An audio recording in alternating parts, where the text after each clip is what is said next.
O surgimento das máquinas, o surgimento das fábricas, o crescimento das cidades agora marcadas como cidades industriais, urbanizadas por força dessa nova ordem econômica, chamado capitalismo industrial,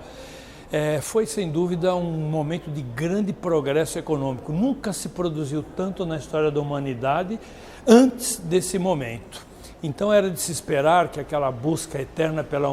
da humanidade por qualidade de vida, por satisfação das suas necessidades, para ter o suprimento de suas necessidades atendido de uma forma equilibrada, não ocorreu. Houve o enriquecimento de uma parcela mínima da sociedade, os donos, dos meios de produção, os industriais, mas em compensação a crise social se agravou, o deslocamento das pessoas do campo para a cidade, a desmontagem das oficinas manufatureiras que antecederam a produção nos séculos seguintes, geraram uma massa enorme agora de pessoas, o chamado proletariado urbano. A palavra proletariado explica tudo, são aquelas pessoas que não têm mais nada na vida a não ser a prole, os seus próprios filhos,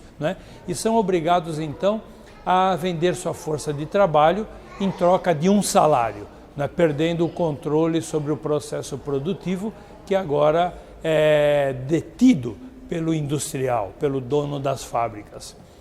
As consequências sociais disso foram o surgimento dos bairros populares, dos bairros operários, onde as condições de vida, por falta de saneamento, habitações coletivas assim totalmente insalubres, transformaram a vida dessas pessoas, que são centenas de milhares ou até alguns milhões de pessoas, se formos contar toda a população operária da Europa, ou até de outras cidades do mundo, dos Estados Unidos, mesmo do Japão, num verdadeiro inferno. Talvez nunca na história da humanidade a pobreza das pessoas tenha atingido tal grau de insalubridade, de trabalho prematuro. Crianças com 12, 14 anos trabalhavam 14, 15 horas por dia, sem as mínimas condições de segurança do trabalho. Claro que esse ambiente vai provocar, mais uma vez, a revolta, o descontentamento, a insatisfação e a reação a esses estados de coisa. Então, no século XIX, nós assistimos na Europa praticamente o surgimento da realidade trabalhista, dos movimentos trabalhistas que marcam ainda os dias de hoje. Os sindicatos atuais, os partidos trabalhistas como o Labour Party na Inglaterra, que ainda existe, o Partido Trabalhista Inglês, eles surgem exatamente nesse momento,